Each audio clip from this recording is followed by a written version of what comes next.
This might be called offence. Motive of attack. We attack not only to hurt a person, to conquer him, but also, perhaps, simply to become aware of our own strength. So, let's attack Nietzsche. Physically and brutally.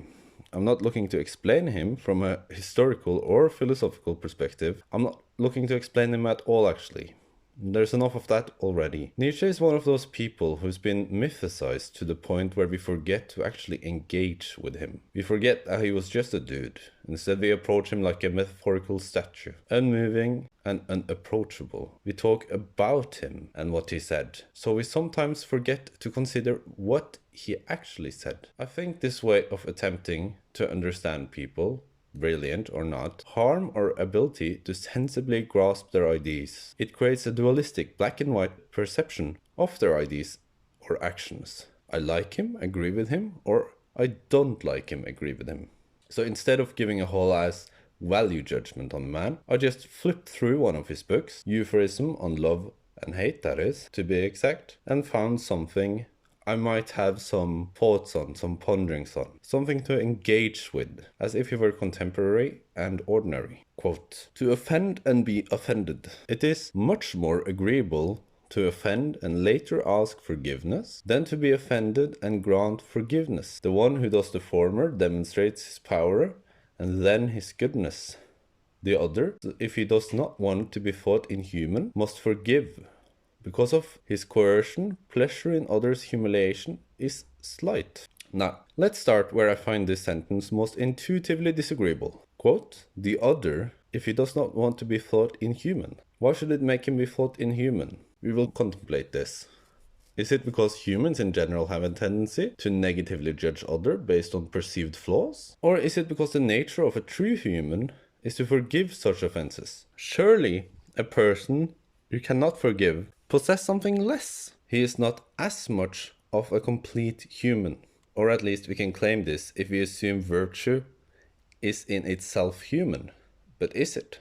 Perhaps if the complete human is divine. By what do we mean by divinity? What do we mean by divine?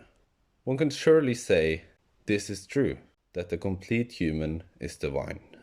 I.e., is Nietzsche here describing humanity, or somehow someone who has superseded the limitation of normal personhood? Someone who has slayed the dragon, transformed to a child, and perhaps have become a true adult or a superman, so to speak. But is a complete human the most human? Do we really see a flawed human as less human? It does not seem this way.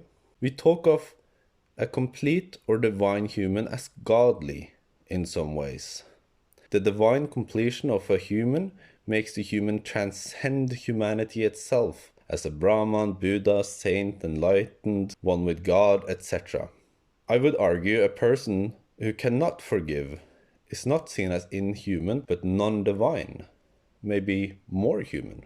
Inability to forgive is after all one of our human flaws, and it's our flaws perhaps which make us human, or is popularly said at least, and our perfections that make us divine.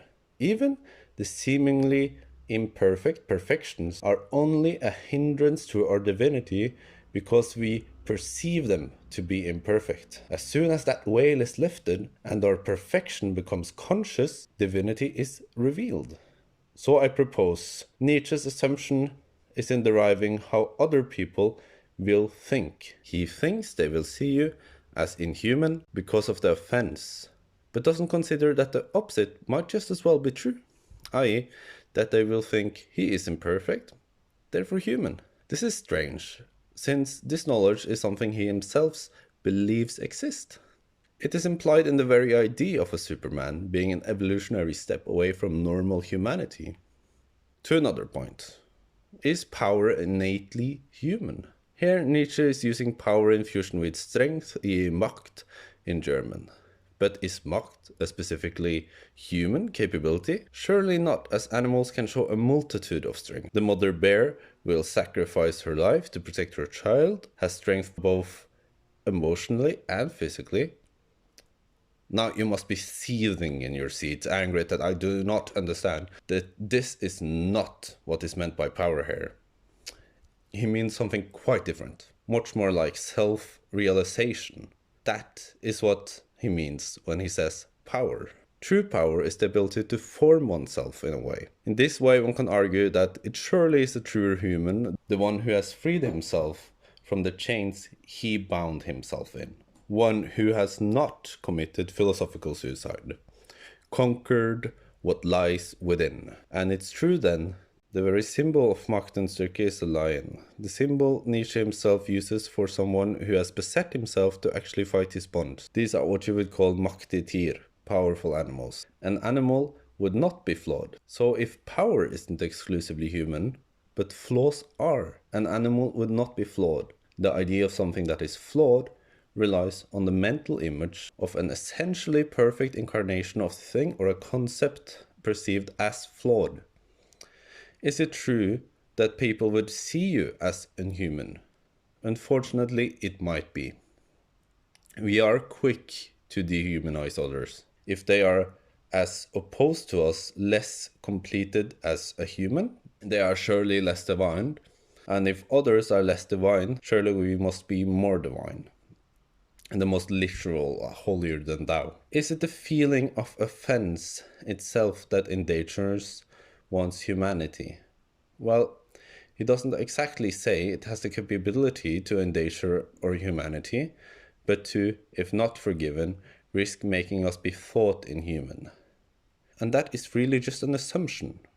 Once again, I feel he falls into the trap of underestimating the so-called ordinary human. And maybe that's one of the reasons it is so difficult to treat him like one, an ordinary human. But yeah, it is definitely an assumption to think that other humans will see you as less of a human because you are so flawed that you cannot forgive. That might be true, and the opposite also might be true. And therefore, the very first quote, the other, if he does not want to be thought inhuman, must forgive. Well, that assumes that he will be thought inhuman if he does not forgive. But it could be just as well the other way, that he would be thought divine if he does always forgive. And that is not more human. That transcends normal humanity.